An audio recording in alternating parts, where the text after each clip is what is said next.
우리는 히브리서 말씀들을 쭉 강해하면서 차례대로 쭉 여러분과 함께 살펴보고 있습니다. 어느덧 18번째 시간입니다.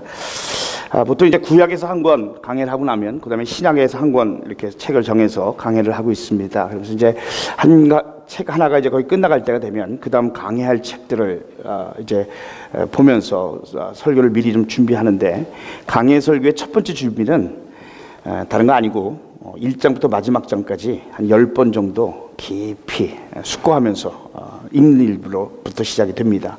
왜냐하면 말씀의 가장 중요한 건 말씀의 맥락, 메인스트림을 잡는 일이 굉장히 중요하기 때문에 그렇습니다.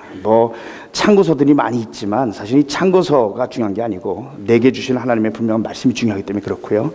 그리고 그 말씀 통해서 주신 메시지가 무엇인지 파악하기 위해서 그렇게 합니다.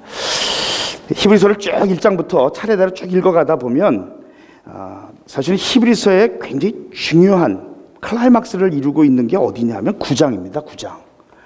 이게 조금 어려워서 그런데 9장이 굉장히 중요한 맥락입니다. 왜냐하면 앞에서부터 성막, 모형으로 주신 성막에 대한 얘기와 예수님에 대한 이야기, 대제사장 대신 예수님에 대한 이야기를 이야기하면서 이제 마지막 딱 결정을 지어주는 것이 9장입니다. 9장이 넘어가면 이제 그 말씀을 들은 사람들이 어떻게 적용하고 어떻게 믿음으로 살아가는가에 대한 이야기가 등장을 하기 때문에 이 9장은 굉장히 중요한 장입니다.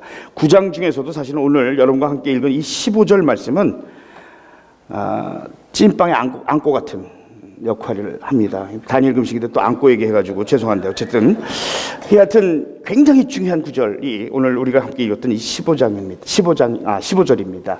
여러분 성경 중에서는요 어떤 것들을 이렇게 물론 저자가 그런 의도로 쓰지는 않았을 거지만 어떻게 하다 보니까 한 주제가 확 몰려 있어서 제목이 붙은 장들이 있습니다. 예를 들면 고린도전서 13장, 우리가 잘 아는 대로 사랑은 언제나 오래 참고 사랑은 언제나 온유하며, 알기는 잘 알지만 실천은 힘들지만 어쨌든 그 사랑에 대한 이야기가 잔뜩 있는 고린도전서 13장, 무슨 장이라고 불러요?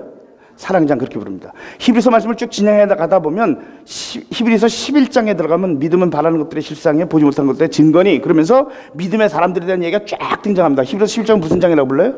믿음장이라고 부릅니다. 그 맥락으로 오늘 9장의 제목을 붙인다면 9장은 피의 장입니다. 피. 계속해서 피에 대한 얘기가 반복적으로 등장을 합니다. 특별히 오늘 이제 15절을 지나서 18절부터 22절을 같이 한번 읽어볼 텐데요. 거기 보면 피에 대한 얘기가 계속적으로 반복해서 나옵니다. 18절부터 22절 말씀, 제가 한 절 여러분들이 한 절 교독합니다. 이러므로 첫 번째 언약도 피 없이 세운 것은 아닙니다.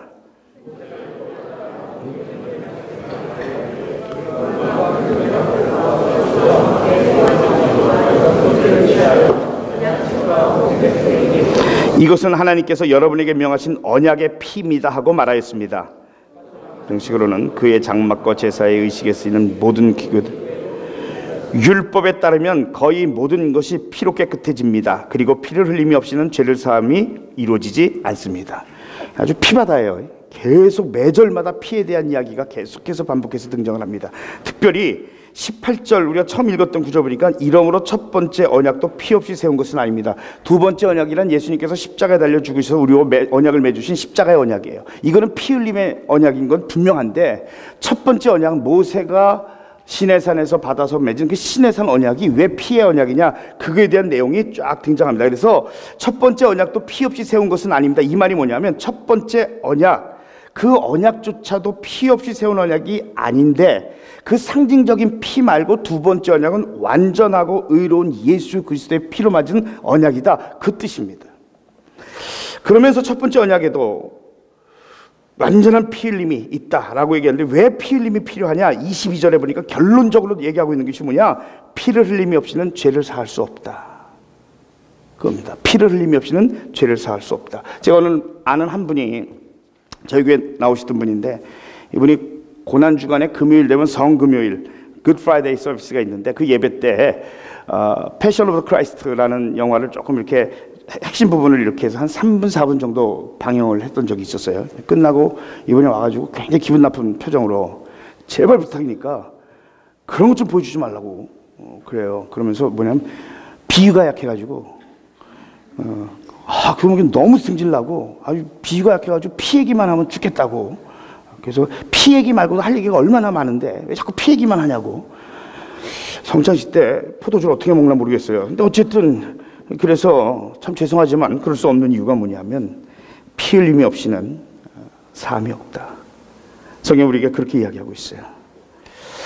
오늘 여러분들과 함께 이 피의 언약으로 우리의 중재 되신 예수님에 대한 이야기를 좀 나누려고 합니다. 오늘은 특별히 사순절의 시작이며 다니엘 금식이 시작되는 날입니다. 오늘부터 시작해서 오늘 이 말씀 통해서 예수님이 나를 위해 피 흘려주심, 그리고 그 피로 인해서 맺게 된 십자가의 언약, 이거 가슴에 깊이 묵상하면서 다니엘 금식을 시간을 보낼 수 있는 여러분 되길 주님의 이름으로 소원합니다. 첫 번째 살펴볼 말씀, 오늘 제목의 첫 번째는 언약의 중재자이신 예수님입니다. 제목, 언약의 중재자이신 예수님이요. 자, 따라합시다. 중재자 예수님. 오늘 15절 말씀을 보면 이렇게 시작합니다. 그러므로 그리스도는 새 언약의 중재자이십니다. 그리스도가 뭐라고요? 새 언약의 중재. 자, 그런데 이 15절 말씀이 처음 뭐로 시작하고 있냐면 그러므로 이렇게 시작합니다. 여러분, 우리가 성경을 잘 이해하기 위해서는 이런 접속사를 그냥 쉽게 넘겨버리면 안 됩니다. 그러므로라는 말은 앞에 어떤 설명들을 하고 나서 결론적으로 결론을 내리기 전에 붙이는 접속사예요. 그러니까 그러므로 그리스도는 새 언약의 중재자입니다. 그리스도의 새 언약이 되신 이유가 뭐냐? 그 앞에 무슨 이야기가 등장하는데 그것 때문에 그리스도는 새 언약의 중재자가 되었다, 그 얘기입니다. 그럼 앞에 얘기한 게 뭐냐? 그게 지난주에 설교했던 내용입니다. 기억하시죠? 오래전 얘기도 아니고 지난주의 얘기입니다. 지난주에. 그래서 무슨 이야기를 했냐면 예수님이 우리의 언약의 중재자가 되신 이유에 대해서 이야기를 하면서 지난주에 우리는 뭐라 그랬냐면 과거에는 1년에 한 번 대제사장만 속죄일에 지성소에 두렵고 떨림으로 들어가는 제한적 접근이었다는 거예요. 그런데 예수님의 피 흘려주심의 사건으로 휘장을 찢으시고 누구든지 예수의 이름을 힘있는 자는 언제든지 담대히 하나님 앞에 나아갈 수 있도록 열어주셨다. 그러기 때문에 그리스도는 새 언약의 중재자이시다. 또 동물의 피는, 짐승의 피는 그 제사를 집전하는 제사장조차 그 양심조차도 깨끗하게 해주지 못한다. 그런데 예수 그리스도 의로운 제사장이 되신 그분의 피를 통해서 우리는 완전하게 죄 씻음을 받고 하나님 앞에 설 수 있게 되었다. 그렇기 때문에 그리스도는 새 언약의 중재자이시다. 저는 오늘 여러분들과 함께 좀 다른 접근으로 예수님의 중재되심에 대한 이야기를 좀 이야기하려고 합니다. 예수님은 우리의 중재자 되십니다. 그런데 중재자가 되기 위해서 가장 중요한 조건이 뭐냐 하면 양쪽 쌍방으로부터 철저하게 신뢰를 받는 사람이어야 합니다. 동의하십니까? 죽어도 믿지 못할 놈이 중간에서 중재하면 이게 중재가 될 수가 없습니다. 그러니까 믿을 만한 사람, 대표할 만한 사람이 그 사람을 통해서 중재가 되어질 때 어느 정도 중재가 이루어질 수 있는, 그게 굉장히 중요한 겁니다. 그래서 무슨 국가 간의 문제를 위해서 사법재판소니 다 이건 뭐냐면 공권력 있는 어떤 중재자가 있어서 그 양쪽을 중재해 주는 겁니다. 그 양쪽이 다 믿을 만하고 신뢰할 만한 해야 한다 하는 겁니다. 제가 목회하면서 목회자가 가장 힘들 때가 언제냐면 우리가 늘 영적인 가족이라고 얘기하고 우리가 다 하나 돼야 된다는 얘기를 늘 하는데 교회 안에서 어떤 나눔이 있고 깨어짐이 있고 어떤 불편한 관계들이 있고 그게 사실 제일 힘듭니다. 그럼 그 사이에 들어가서 중재를 좀 해야 되는데 이게 사람은요 늘 평상시에는 우리 목사님 괜찮아 그러다가도 이렇게 중재하는 과정에서 이쪽 편 이야기를 하면 저쪽 편만 두는구나. 이게 사람의 마음이에요. 그래서 하여튼 여러분이 목사를 위한다면 이런 중재자 역할을 안 하게 해주는 게 여러분이 저를 도와주는 길입니다. 도와주세요. 제가 우리 아내하고 같이 가족교회 목회자 컨퍼런스에 참석을 했어요. 컨퍼런스에 참석을 했는데 그때 부부 상담법이라는 과목을 최영기 목사님이 강의하셨습니다. 그래서 그 강의에 들어갔어요. 들어가서 쫙 강의를 하시고 이제 실제적인 이렇게 이렇게 실천할 수 있는 케이스 스타디가 좀 필요했던 것 같아요. 그러니까 목사님 뭐라고 물어보냐면 목사님 사모님들한테 혹시 여러분 가운데 가정에 문제가 있는 분들이 있으면 앞으로 나오세요. 전부 다 문제 없는 척하고 앉아 있더라고요. 아무도 문제 없는 척하고 평소에 안 쳐다보다가도 그런 얘기 나니까 괜히 사랑스러운 눈으로 서로 쳐다보고 이러면서 아무 문제가 없는 것처럼 그러고 있더라고요. 그랬는데 갑자기 최영경 목사님이 유철 목사하고 사모님 앞으로 나오세요. 그래요. 이게 문제가 있어 보여서 그런 건지 아니면 믿을 만한 숙달된 조교기 때문에 그런 건지 모르겠어요. 저는 나갔어요. 앞에 나갔더니 최영경 목사님이 우리 집사람 보고 뭐라고 물어보냐면 평상시에 남편이 좀 이런 걸 좀 고쳐줬으면 좋겠다 하는 부분들이 있으면 한번 얘기해 보라고. 저는 없어요. 그럴 줄 알았어요. 없어요. 그럴 줄 알았어요. 근데 이 사람이 뭐라고 얘기하냐면 이러고 얘기를 해요. 남편이 교인들 앞에서 농담하고 실없는 소리 좀 안 했으면 좋겠다. 교인들이 실없는 사람으로 볼까 봐 걱정된다. 그러니까 말은 이렇게 했지만 실없는 놈 된다 그 소리잖아요. 근데 이 이야기를 듣고 부부상담법 하시는 최 목사님이 우리 아내에게 이 목사님이 유머와 위트가 있어서 재밌는 이야기하고 분위기를 밝게 가지고 가는 거 그거 하나님 주시는 좋은 선물 아니야? 그렇게 한 것 때문에 마음이 굉장히 큰 상처를 받은 교인이 있어? 그것 때문에 교인들 중에 목사님을 실없는 놈 만드는 교인이 있어? 없잖아. 뭐가 문제야? 구구절절 어찌나 바른 말만 하시는지. 그게 끝났어요. 끝나고 나서 우리 집사님 입이 이만큼 나왔어요. 그래서 뭐라 그러냐면 최 목사님이 좋은 목사님인 건 맞는데 좋은 상담자는 아니라는 거예요. 어떻게 한쪽 편만 들냐는 거예요. 제 아내가 남편이 얼마나 좋은 사람인지 괜찮은 사람인지 몰라서 저래요. 근데 어쨌든 여러분 이 중간에서 중재하는 사람은 양쪽이 다 믿을 만하고 대표할 만한 사람이어야 한다. 이게 다 우리가 동의하는 부분입니다. 자, 그런데 중요한 건 뭐냐면 그러면 하나님과 원수된 우리 사이에 중재가 되어야 될 분. 하나님 사이드에서 좀 볼까요? 누가 하나님을 대신해요? 거룩하고 전능하신 하나님, 공의의 하나님이며 사랑의 하나님, 하나님을 대신할 수 있는 인간이 누가 있냐고요. 아무리 선하고 아무리 착하게 살아가는 인간이라 할지라도 하나님을 대신할 수 있는 사람은 아무도 없어요. 그래서 하나님은 누구도 나를 대신할 수 없기 때문에 하나님은 자기 스스로를 가리켜 뭐라고 부르시냐면 나는 스스로 있는 자다 그렇게 말씀하십니다.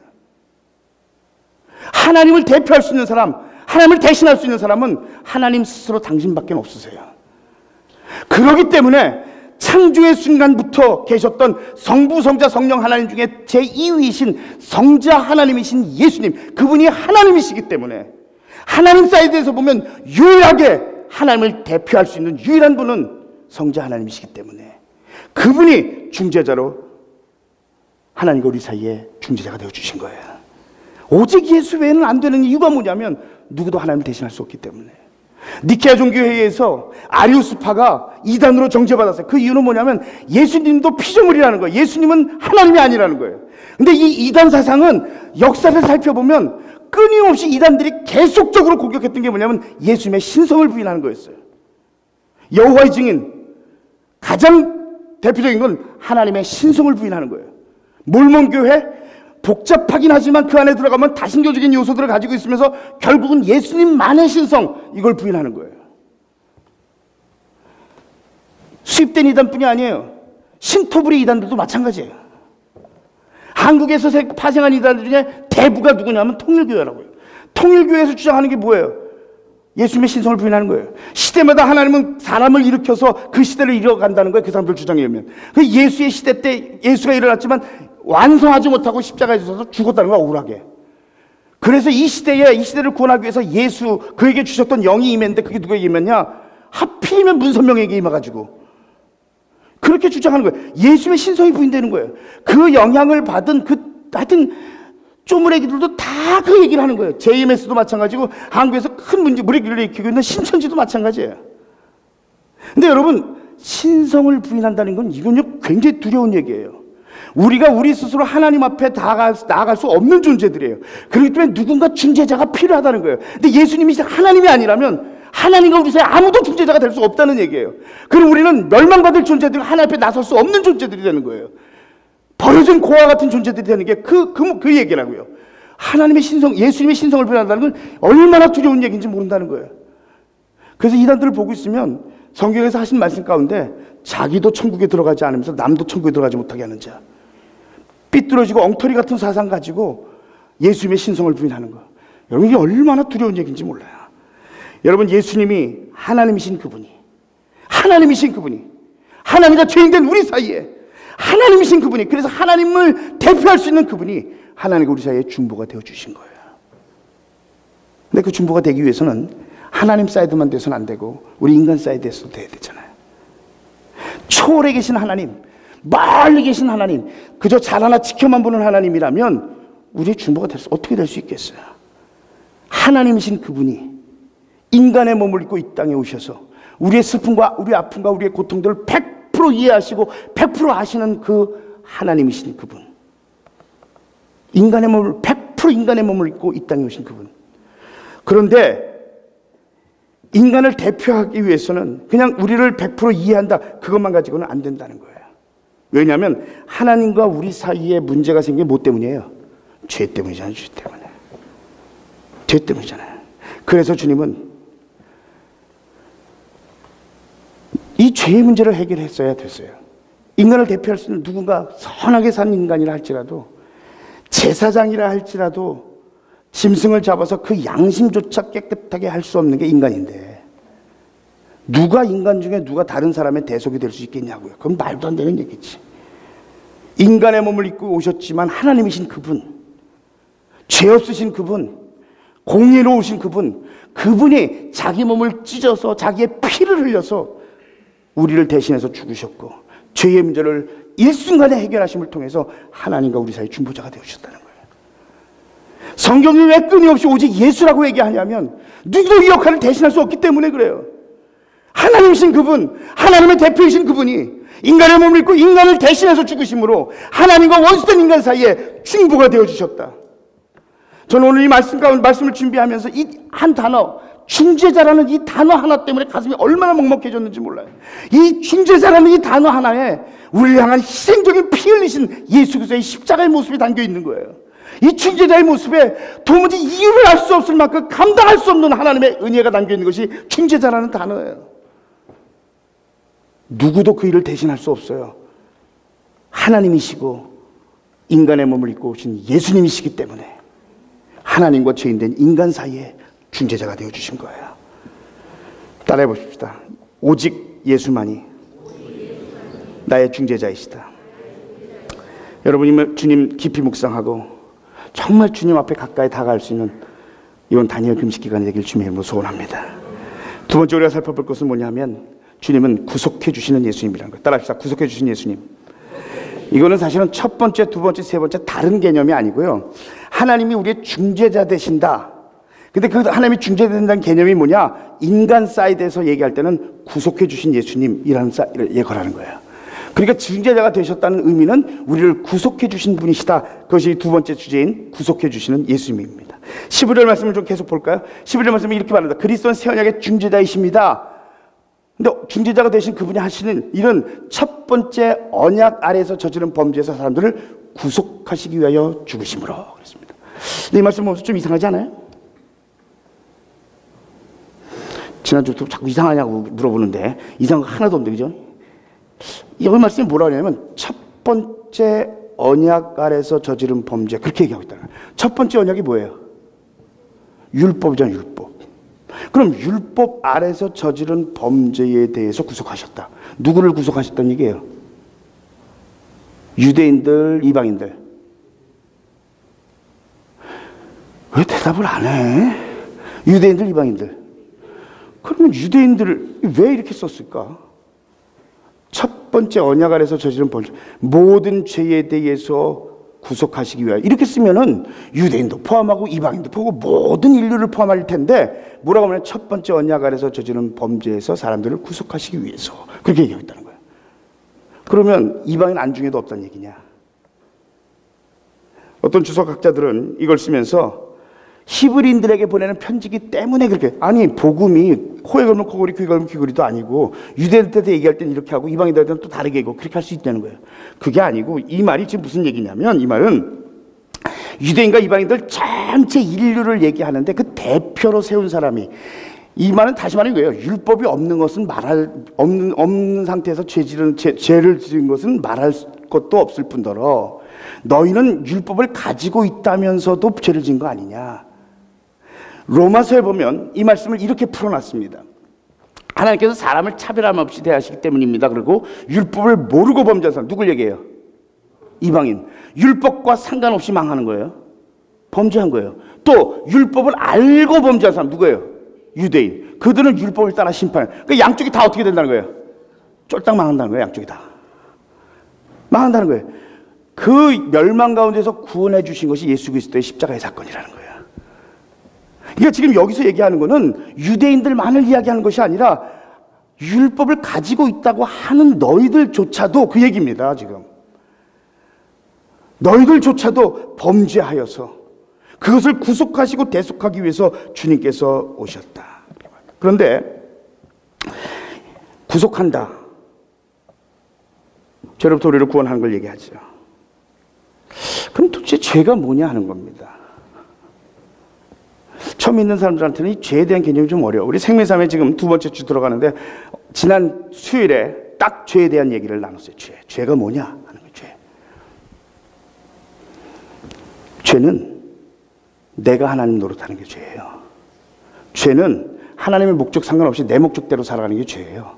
죄는 하나님 없이 내 소견에 좋은 대로 살아가는 게 죄예요. 그게 뭐냐 하면 내가 하나님 됐다는 얘기예요. 세상의 모든 것은 다 목적을 가지고 만듭니다. 볼펜 하나를 만들어도 볼펜을 왜 만들어요? 저는 어렸을 때부터 습관이 하나 있었는데 뭐냐면 연필을 뒤에를 다 깨밀어 놔서요. 멀쩡한 연필이 하나도 없었어요. 중학교 가니까 볼펜을 쓰게 하는데 모나미 볼펜을 다 씹어놔가지고 이게 제대로 작동하는 모나미 볼펜이 없어요.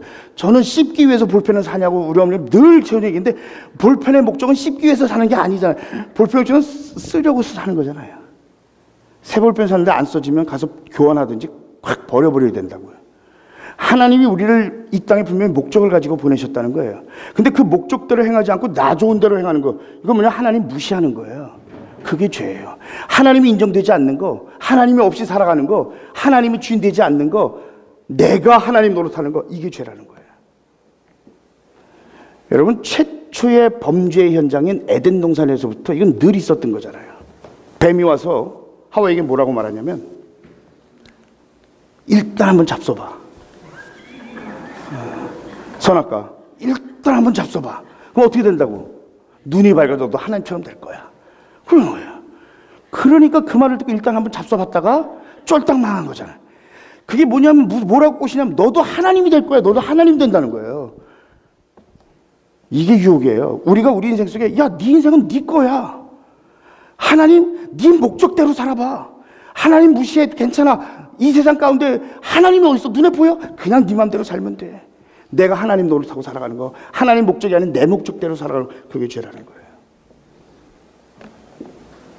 예수 그리스도께서 우리를 구속하셨다는 것은 최초로 하나님을 만드신, 그 하나님이 인간을 만드신 그 창조의 섭리로의 복귀를 얘기하는 거예요.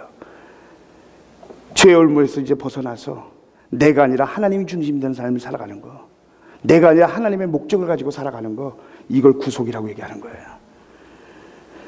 예수님은 이 구속을 위해서 하신 일이 뭐냐면 15절에 보니까 구속하시기 위해서 죽으셨다, 그렇게 표현합니다.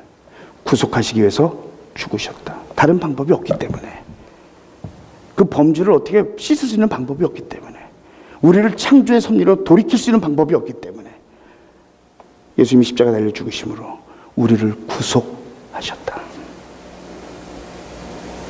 구속주 대신, 구속자 대신 예수님, 그게 우리의 중재자가 되었다는 얘기예요.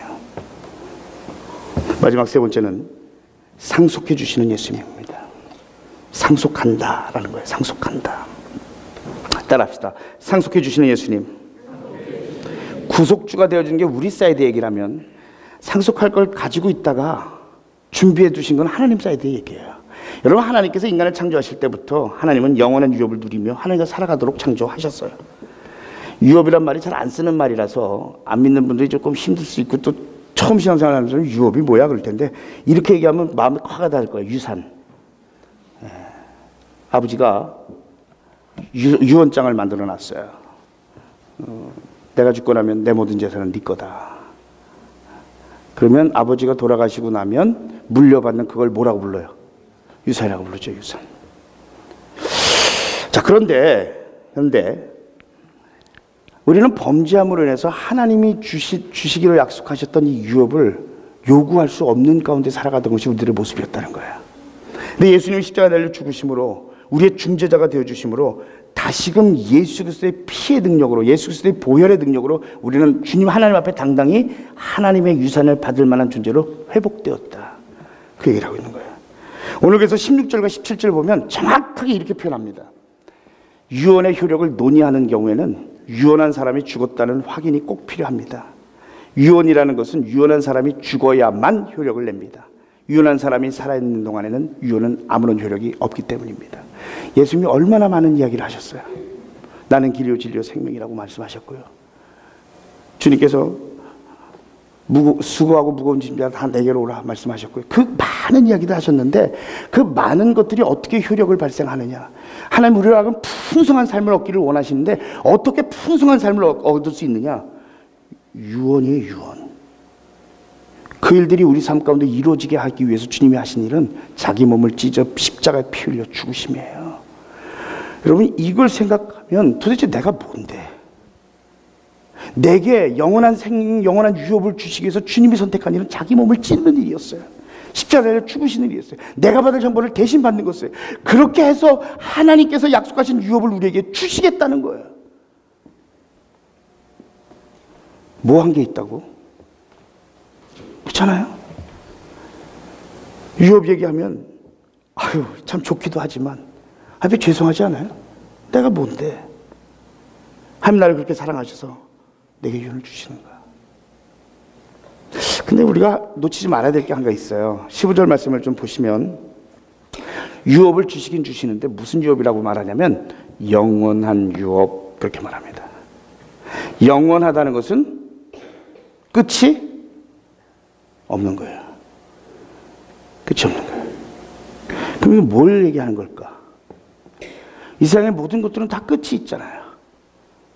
근데 주님께서 우리에게 약속하신 건 뭐냐면 영원한 유업이에요.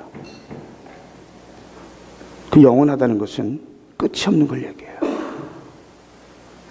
우리가 이 세상을 살아가면서 이 세상 가운데서 얻기를 간절히 사모하고 기도하는 그 돈의 문제들, 이 세상을 살아가면서 그저 이 세상 가운데서 고생 좀 안 하고 살았으면 좋겠는 것들, 예, 풍성한 하나님이 주시겠다고 약속하시고 그 주실 분 하나님이시는데 중요한 건 뭐냐면 영원하다는 것은 그게 아니라는 거예요. 영원하다, 끝이 없는 거. 저는 이 영원한 유업이라는 얘기를 들을 때마다 늘 떠올리는 분이 여러분도 알만한 여러 번 얘기를 했던 짐 엘리엇 선교사예요. 에콰도르의 아우카 부족. 이 부족은 굉장히 호전적인 부족이었어요. 누가 다른 부족이나 다른 사람들이 접근하면 바로 그 자리에서 죽여버리는 아주 살기등등한 그 부족이었어요. 짐 엘리엇 선교사, 그 아우카 부족에 대한 이야기를 듣는 순간 가슴이 뛰기 시작합니다. 이들에게도 복음이 필요하고 이들도 구원받아야 된다는 생각이 들기 시작합니다. 경비행기를 가지고 친구들과 함께 아우카 부족이 살고 있는 그 지역을 뚫습니다. 선물을 떨어뜨려주고 나는 너희들에게 친구로 다가가고 싶다는 사인을 합니다. 그리고 마침내 D-Day가 됐을 때 그들은 비행기를 랜딩하고 아우카 부족으로 들어갑니다. 그러나 비행기에서 내리는 순간 모든 사람이 다 죽임을 당합니다. 피 흘림을 당합니다. 나중에 알게 된 사실은 호신용으로 주머니에 총을 가지고 있었지만 단 한 발도 만진 흔적도 없이 그냥 그렇게 죽습니다. 짐 엘리엇 선교사가 죽고 나서 어른들이 빗발치기 시작합니다. 비아냥거리기 시작합니다. 얼마나 허망한 죽음이냐. 꼭 이렇게 죽음의 길을 가야만 되느냐. 헛된 죽음이 아니냐. 와이프였던 엘리자베스 엘리엇, 남편의 유산을, 남편이 남긴 것들을 정리하다가 대학 생활에 썼던 노트 하나를 발견합니다. 위튼 컬리지에서 공부했던 짐 엘리엇 선교사, 그 대학에서 공부하면서 그의 평생의 좌우명으로 살았던 문구가 이겁니다. 영원한 것을 위하여 영원하지 않은 것을 버리는 사람은 어리석은 사람이 아니다.